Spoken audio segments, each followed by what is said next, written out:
Gracias, Antonella. Y ahora cambiamos de tema. La inseguridad de Guayaquil se ha convertido en una de las principales preocupaciones. La ciudad enfrenta una crisis de violencia. En menos de 24 horas se reportan al menos 11 asesinatos. Veamos el siguiente reportaje. Se registró un enfrentamiento armado entre la policía y dos personas implicadas en el supuesto delito de porte y tenencia ilegal. El operativo se dio en la cooperativa Paraíso de la Flor, distrito Nueva Prosperina, al noroeste de Guayaquil. En una casa se encontraban sujetos fuertemente armados. De acuerdo a esa alerta, procedimos a registrar un domicilio haciendo un allanamiento en flagrancia, logrando la aprehensión de 2 ciudadanos mayores de edad. Los detenidos serían parte de un grupo armado conocido como Los Igualitos. Las fuerzas del orden decomisaron municiones y armas.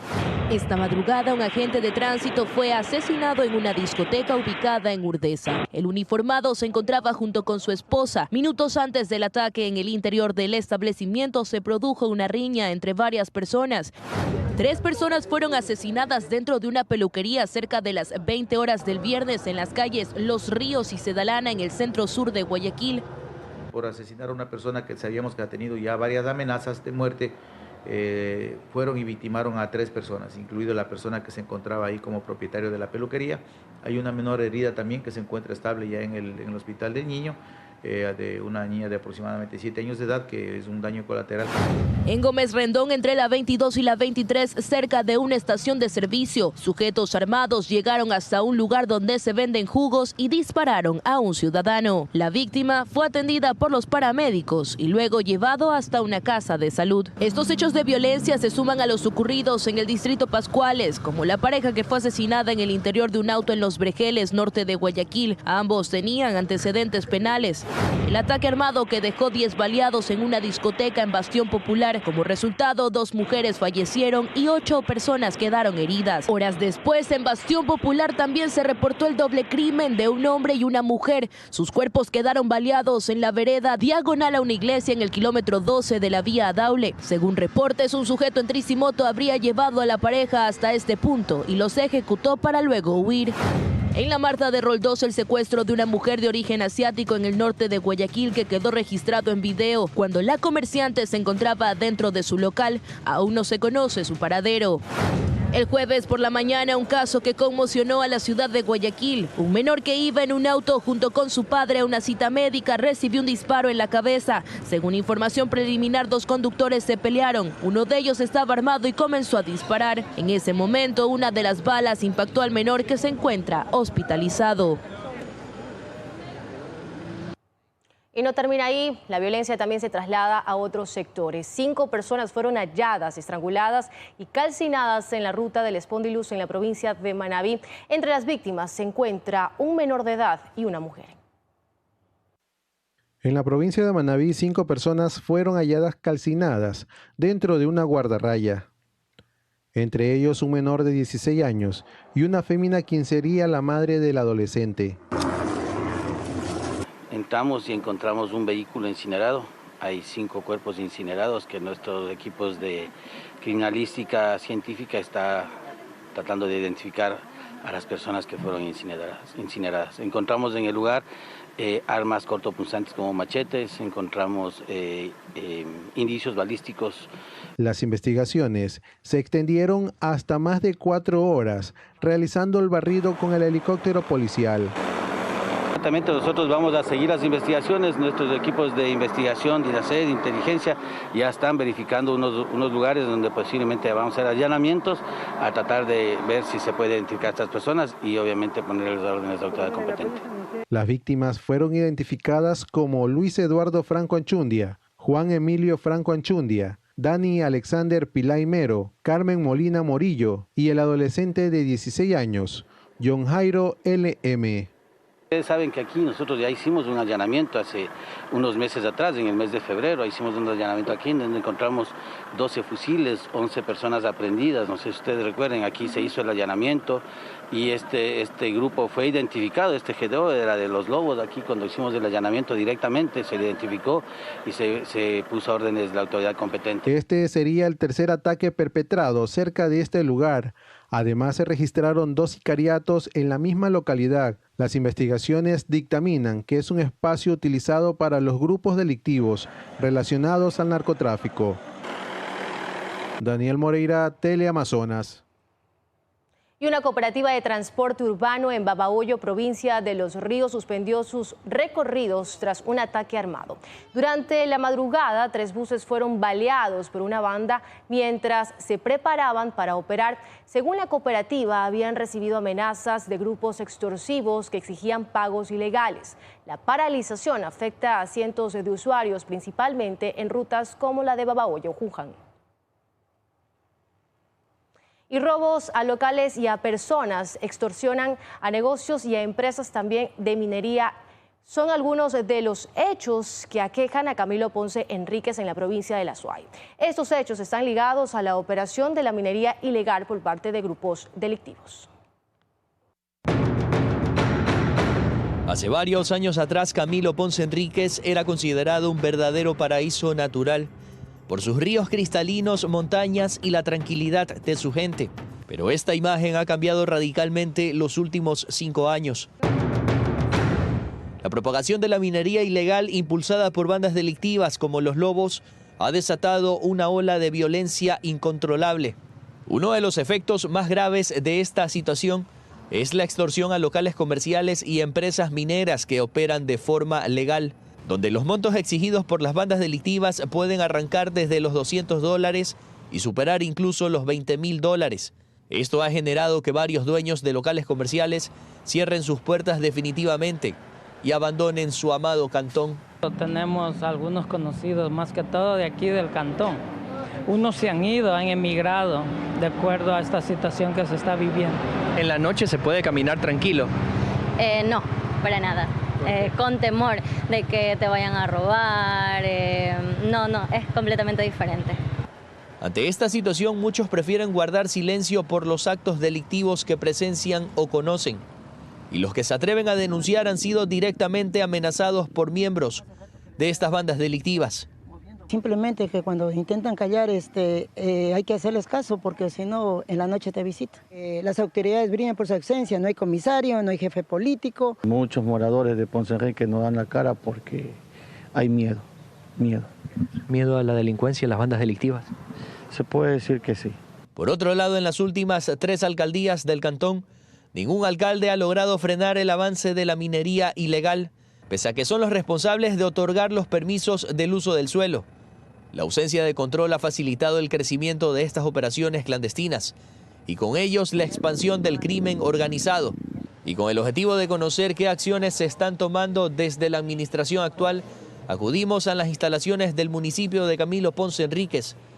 Sin embargo, nos informaron que no había nadie autorizado para hablar del tema, ya que las personas competentes se encontraban en territorio, haciendo recorridos. Ricardo Cruzati, Teleamazonas. El ejército ecuatoriano realizó un ataque aéreo en Alto Punino, Orellana, contra la minería ilegal. Fue destruida maquinaria y un campamento usado por grupos irregulares en la zona. La operación se enmarca en las acciones militares intensificadas tras la emboscada del 13 de mayo. En ella murieron 11 soldados a manos del grupo armado Comandos de la Frontera. Según el informe, se utilizan patrullajes terrestres y aéreos con más de 1.000 efectivos. El objetivo es recuperar el control en áreas de alto riesgo y difícil acceso. La noche de este viernes se registró la detonación de un artefacto explosivo en la calle Ayacucho y la 10ª en Guayaquil. Un sujeto que, según testigos, habría intentado detonar el explosivo artesanal quedó herido cuando el artefacto estalló en sus manos, antes de poderse cumplir con su objetivo. Sus cómplices los trasladaron en una tricimota a una casa de salud del suburbio donde permanece hospitalizado con lesiones graves y bajo custodia policial. La policía investiga el caso sin descartar que se trataría de una banda de extorsionadores. Y 4 extorsionadores fueron encontrados con 20 tacos de dinamita tras un operativo policial. Pese a las evidencias, fueron liberados sin cargos. 2 implicados son extranjeros. 20 tacos de dinamita fueron encontrados dentro de un inmueble que funcionaba como centro de operaciones de una estructura delictiva dedicada a extorsionar en Santa Elena, donde 4 hombres fueron aprehendidos, 2 de nacionalidad colombiana, quienes no pudieron justificar su estadía en el país. Después de la acción policial, pese a reunir todos los elementos de convicción, fueron dejados en libertad una vez finalizada la audiencia de flagrancia. Nosotros nos sentimos impotentes ante este tipo de accionar, y obviamente presentaremos el documento con la queja respectiva al Consejo de la Judicatura, en vista de que no puede ser que el rato que presenten todos se presenten los elementos.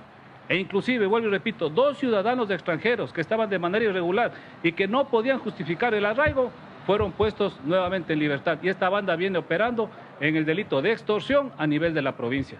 El allanamiento fue ejecutado por labores investigativos de inteligencia tras la denuncia de un ciudadano. El comandante de la subzona, Jorge Adati, manifiesta que esta sería la 4ª ocasión que sucede lo mismo. No es la primera vez que nos pasa, hemos tenido nosotros en lo que va de este año aproximadamente 4 casos vinculados al tema de extorsión con estos ciudadanos y las 4 veces han sido puestos en libertad. La productividad del operativo Apolo 8 deja como resultados armas de fuego, municiones, 5 vehículos reportados como robados, 11 detenidos y más de 3.500 galones de combustible ilegal. Los uniformados solicitan a la ciudadanía denunciar si son víctimas de hechos delictivos, pues el compromiso de la institución continúa ejerciendo presión sobre las estructuras criminales. En Santa Elena, Milipico, Teleamazonas. Y ahora escuche bien, más de 100.000 personas abandonaron sus viviendas por el incremento de la violencia en el país durante el 2024. Ecuador se posesiona como el tercer país de América con más cantidad de desplazados internamente, esto según el informe global del Centro de Monitoreo de Desplazamientos Internos. En un informe de 117 páginas y con fecha 13 de mayo de 2025, el Consejo de Noruega para los Refugiados analiza la situación de violencia a nivel internacional. En el informe, el Consejo posesiona a Ecuador como el tercer país con más de 100.000 personas desplazadas internamente debido al incremento de la violencia en el 2024. Ecuador está por debajo de Haití y Colombia. El Consejo también cita a Quito, Esmeraldas, Manabí, El Oro y Guayas como las zonas de mayor violencia en Ecuador. Según Catherine Herrera, consultora política de seguridad de Estado, el desplazamiento se da por el incremento de la denominada gobernanza criminal, en donde les quita su vivienda para ser entregados a otras zonas o para que esas zonas donde viven pues sean utilizados para generar más dinámica delictiva. Para Herrera, una de las principales causas de abandono de hogares es el reclutamiento de menores. Lo que hace pues que las familias obviamente quieran cuidar a sus hijos de estas actividades delictivas, de estos grupos de delincuencia organizada. Mientras para Alfonso Ortiz, secretario ejecutivo de la Corporación de Derechos Humanos, las bandas criminales ahora ejercen violencia radical. La gente tiene miedo y lo que opta es por salir de sus hogares y negocios, abandonando absolutamente todo. Según información de la Policía Nacional, Ecuador registra más de 3.000 muertes violentas en el primer cuatrimestre de 2025, siendo el 58% más a comparación de 2024. El Consejo de Noruega para los Refugiados resume que la mayoría de los ecuatorianos migran para sobrevivir. Erika Vera, Teleamazonas. Y la prefecta del Guayas, Marcela Aguiñaga, a través de su cuenta de X, confirmó que el cuerpo de Freddy Castro fue encontrado tras 2 meses del colapso del puente Gonzalo y Casa Cornejo en Daule. Aguiñaga extendió sus condolencias a los familiares y agradeció el trabajo del cuerpo de bomberos de ese cantón. Freddy Castro es la 5ª víctima del siniestro registrado el pasado 19 de mayo.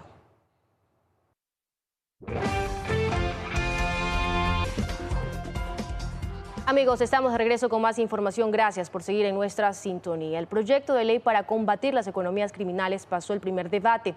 Las bancadas de la Revolución Ciudadana y el Partido Social Cristiano hicieron aportes y proponen cobrar los impuestos que adeudan los grupos empresariales, así como también la creación de jueces sin rostro. Con los aportes de las bancadas de la Revolución Ciudadana, el Partido Social Cristiano y Pachacutic, se cerró el primer debate del proyecto de ley para combatir las economías criminales, enviado como urgente en materia económica. El texto fue bien recibido por los legisladores, pues ya se modificaron en la Comisión de Desarrollo Económico los temas sensibles. Hemos modulado, se ha cambiado la detención por la aprehensión, que es una figura que existe en el COIP.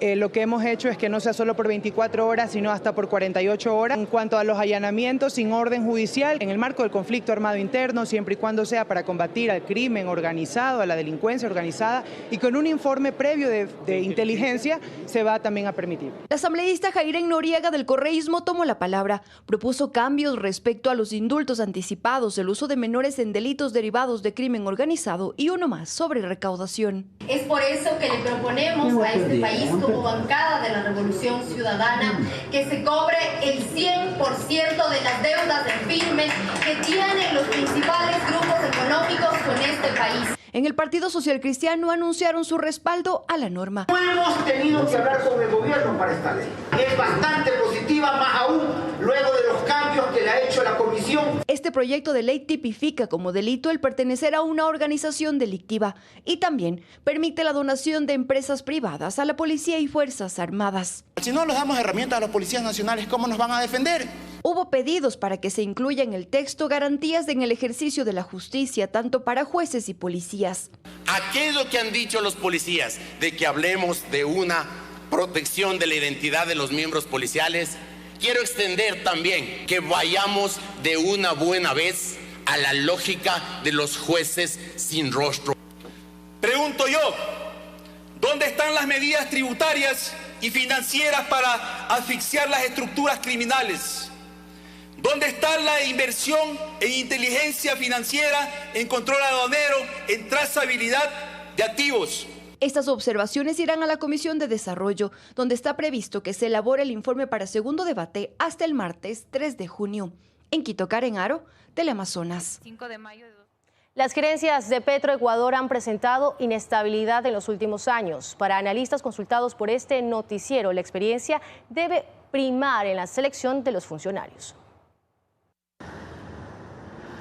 En los últimos 5 años, 17 personas han asumido la gerencia general de Petroecuador, de los cuales 7 han sido durante el gobierno de Daniel Noboa. He aquí 2 grandes interrogantes. La primera corresponde a los parámetros o requisitos que son tomados en cuenta para la selección del gerente general de Petroecuador, pues según la empresa coordinadora de empresas públicas ENCOEP, los aspirantes deben ser ecuatorianos o extranjeros con permiso de trabajo en el país, tener formación académica y experiencia laboral acorde al cargo. Además, presentar la actualización de los documentos que acrediten los estudios y trayectoria laboral e incluir los certificados que avalen la experiencia laboral, requisitos que son fiscalizados por el directorio de Petroecuador. Por otro lado, la segunda interrogante es que si estos requisitos se cumplen. Según el analista petrolero Miguel Robalino, los candidatos deben tener amplia experiencia, más allá de los requisitos. Nombrar gerentes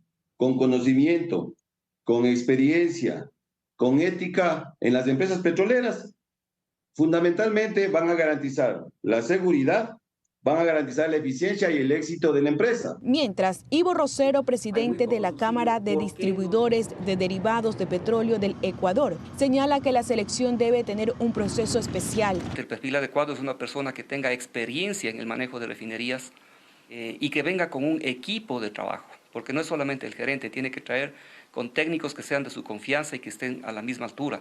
Ambos concuerdan que el gerente general de Petroecuador debe transformar procesos en la empresa. Y un gerente tiene que asumir y tiene que ser claro en la posición de que tiene que hacer gobierno corporativo. Si es que viene el sector privado a reformar todos los procesos, a analizar cuáles son verdaderamente los puestos clave y apto para las funciones, eso se da solamente con una barrida total. Es por esto que mencionan que el Consejo Directivo de Petroecuador debe transparentar los datos y la información de la empresa más importante del país. Erika Vera, Teleamazonas. Y el directorio de SELEC EP autorizó la contratación de 7 obras para fortalecer el sistema eléctrico del país bajo el financiamiento de la CAF. El proyecto permitirá que al menos 5 unidades de negocios del país incrementen su demanda energética. Ecuador inicia la compra del equipamiento y autoriza la ejecución de obras del primer grupo del proyecto denominado Programa de Reforzamiento Energético. Son 11 los proyectos que estarán financiados con 140 millones de dólares del Banco de Desarrollo de América Latina, CAF, además de recursos propios de la Corporación Eléctrica del Ecuador, SELEC EP. Esta empresa aún no ha expuesto la cifra de su inversión. Tal como se detalla en el proceso, los primeros 7 proyectos a ejecutarse corresponden a la ampliación de la subestación Esmeraldas, con una línea de reforzamiento de 138 kilovatios. Además, al sistema de transmisión Palestina, aquella que tiene 2 obras, la subestación Palestina y el seccionamiento de la línea de transmisión Quevedo-Chorrillos. La ampliación también se da al sistema de transmisión Puerto Inca con la subestación Puerto Inca y el seccionamiento de la línea transmisión Milagro San Ildefonso. Y las 2 últimas obras corresponden al sistema de transmisión Bajo Alto San Ildefonso. Aquí la ampliación de la subestación San Ildefonso y el seccionamiento de la línea de transmisión Milagro Machala. Con esta primera fase, las unidades de negocios del Oro, Guayaquil, Guayas, Los Ríos, Milagro y Esmeraldas incrementarán la calidad energética beneficiando a los sectores productivos como el acuícola. Se prevé que el concurso para ejecución de la primera fase se publique durante el mes de junio en el portal de compras públicas CERCOP. Erika Vera, Teleamazonas. Y el presidente Daniel Noboa envió a la Asamblea Nacional la terna que lo representará ante el Consejo del Directorio del IES. Edgar Lama, exministro de Salud, es uno de los vocales propuestos. Tras la renuncia de Eduardo Peña, el presidente Daniel Noboa designó mediante el decreto número 18 a Edgar Lama, exministro de Salud, como representante principal de la función ejecutiva ante el Consejo Directivo del Instituto Ecuatoriano de Seguridad Social, IES. Designación de pocos minutos, pues el documento fue rectificado en el artículo 2 y 3, dejando a Edgar Lama, Catalina Ayala y Robert Samaniego como la terna que debe considerar la Asamblea para elegir al vocal y los suplentes. Decisión que pasará por el legislativo, pues según la última reforma a la Ley de Seguridad Social 2024, la Asamblea es la que elige. Una vez esto pase, son grandes los retos que debe asumir quien esté a la cabeza del Instituto Ecuatoriano de Seguridad Social. Para el analista de Seguridad Social Agustín Ortiz, la estabilidad debe ser lo principal. El anterior directorio pues duró 1 año, realmente en 1 año no se puede hacer cambios. Entonces eso es una de las razones donde se genera bastante daño a la institución y a su función administrativa. Necesitamos estabilidad. Además, Ortiz mencionó que el director debe promover cambios que respalden al afiliado y jubilado. Una organización total de las finanzas, depuración a todo nivel, el mejoramiento constante de los servicios. Ya tenemos muchos años que no mejora. Mientras para Diego Salgado, exdirector del IES, la persona que esté al mando debe pensar en la realidad de los afiliados. El nuevo representante llegue con su equipo y que este equipo obviamente esté a la altura. Paralelamente, presentar el proyecto de ley es fundamental y, por supuesto, la transformación tecnológica del IES. Salgado expresa que la comunicación continua con el Ejecutivo será clave. Y decirle, mira, he revisado este proyecto de ley, os llego con un proyecto de ley nuevo.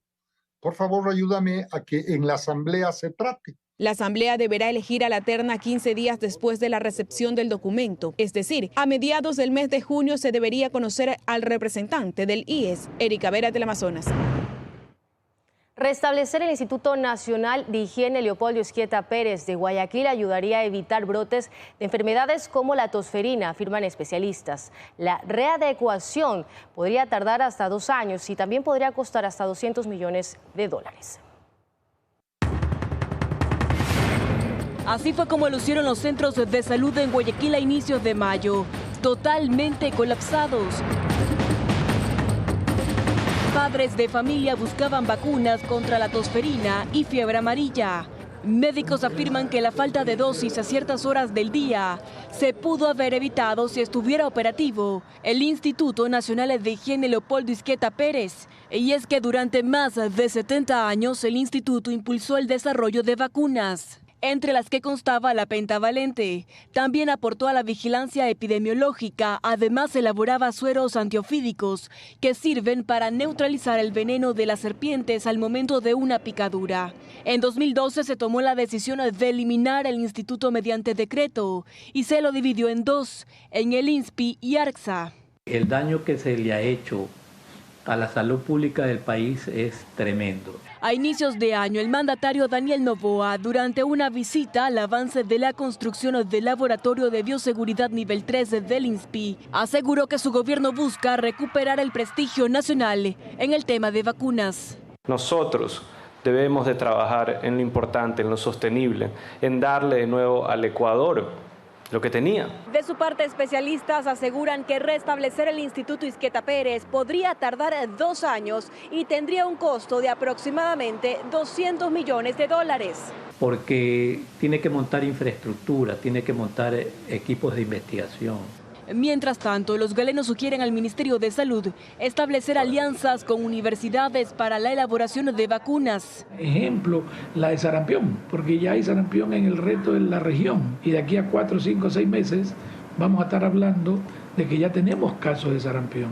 Vamos a estar otra vez igual que la toferina. Al momento, el Ministerio de Salud continúa importando vacunas y especialistas destacan que en las programaciones de compra no se consideran brotes de enfermedades o epidemias.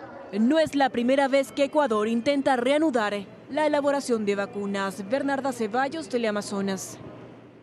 Y para este 2025, Ecuador suma 3 rutas aéreas a Estados Unidos y una a Argentina. La alta demanda de pasajeros a estos destinos es una de las principales causas para esta decisión. La mayoría son rutas aéreas que las aerolíneas suspendieron años atrás y ahora han decidido retomarlas. Desde diciembre, por ejemplo, una línea aérea reanudará la ruta Guayaquil-Nueva York. En su momento la suspendió por motivos operacionales. Representantes de agencias de viaje aseguran que desde ya los ciudadanos están comprando boletos aéreos para esta ruta. El avión que la operará será un Airbus 320 con capacidad para cerca de 180 pasajeros. Hoy por hoy la van a reanudar de lunes a viernes, sábados y domingos también, es decir, todos los días de semana, un vuelo diario. Y sale desde Guayaquil a las 4 de la tarde y llega a John F. Kennedy a las 22:30. Y el retorno sale de John F. Kennedy pasado la medianoche y está llegando cerca de las 7 de la mañana acá a Guayaquil. Otra de las rutas que se reanudará es la Guayaquil-Fort Lauderdale, Estados Unidos. La operará una aerolínea low cost a partir de julio. Desde febrero, Ecuador no tenía esa ruta directa hacia esa localidad de la Florida. Mientras tanto, otra línea aérea implementará desde octubre la ruta Guayaquil-Miami. Asimismo, esa aerolínea desde inicios de año puso en marcha la ruta Guayaquil-Buenos Aires. Especialistas aseguran que el incremento de rutas se debe principalmente a la alta demanda de pasajeros. Antes teníamos una migración que solamente iba y no regresaba, evidentemente, y hoy por hoy ya tenemos un movimiento de turistas como tal, con su boleto de ida y vuelta. Los vuelos directos normalmente a la Florida están saliendo en su ocupación a más del 85%. Mientras tanto, hay al menos 3 rutas que se activan por temporada y demanda de pasajeros. Se trata de la ruta directa Guayaquil-Medellín, Guayaquil-Cartagena y Guayaquil-Punta Cana. Bernarda Ceballos, Teleamazonas. La temperatura superficial del mar alcanzó los 25 grados centígrados, marcando el fin de la etapa de transición en las costas ecuatorianas. Un equipo de 24 horas acompañó a oceanógrafos del SPOL para constatar las condiciones actuales del mar.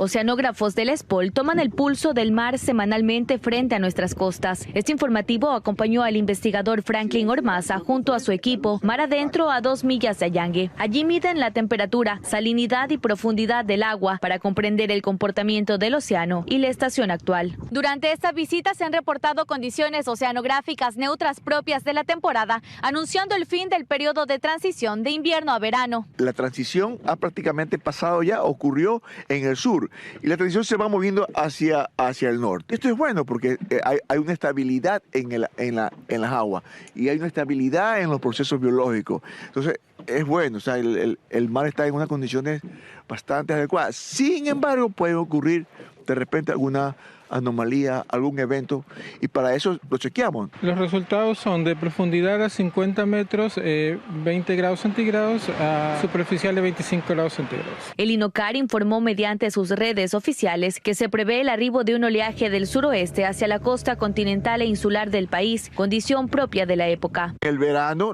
el oleaje generalmente es más alto que el oleaje de invierno. Este fin de semana va a estar cercano a los 2 metros, inclusive más afuera puede estar inclusive sobre los 2.5 metros y el periodo va a estar sobre los 15-16 segundos. Hasta este domingo 1 de junio tendrá mayor energía, lo que en conjunto con la altura de la ola generará un estado de mar agitado, por lo que expertos sugieren tomar en consideración el color de las banderas antes de ingresar al mar, pues las corrientes de resaca se intensificarán. En Santa Elena, 1000 y pico, Teleamazonas.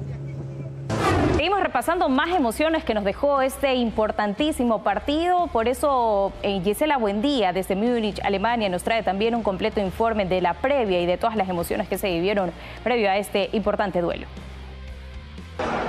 Saludos Ecuador, aquí estamos viviendo un gran ambiente. Esto es la previa de lo que es el gran partido, la gran final de la UEFA Champions League, y que la vives, la disfrutas con un gran auspiciante como lo es Heineken. Estamos específicamente en este sitio creado en exclusiva, denominado el Champions Village de Heineken en Múnich. Y en la siguiente nota les contamos lo que es esta experiencia increíble solo para los verdaderos hinchas.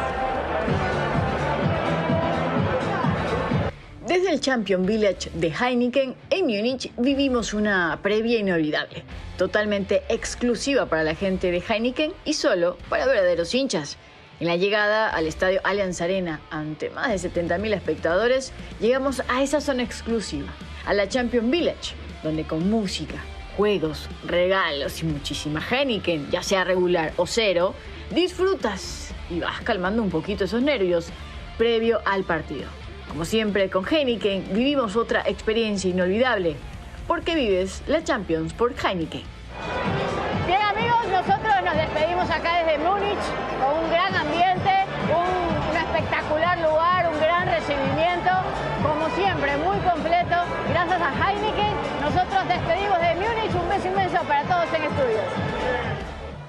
Y las calles de París también se iluminaron luego de la consagración del primer título de la Champions League para el PSG. Los monumentos emblemáticos de París se iluminaron para celebrar el triunfo del PSG en la Champions. La Torre Eiffel lucía los colores rojo y azul junto a la palabra Champions en el centro. Además, miles de aficionados asistieron a las celebraciones que incluyeron fuegos pirotécnicos en el Arco del Triunfo, y en redes sociales se viralizó un video creado con inteligencia artificial donde la orejona sale desde este mismo monumento. Una imagen fantástica que refleja la euforia de los hinchas en la capital francesa. Bien, entonces, así es un poco de todo lo que nos ha dejado este importante momento por parte del PSG.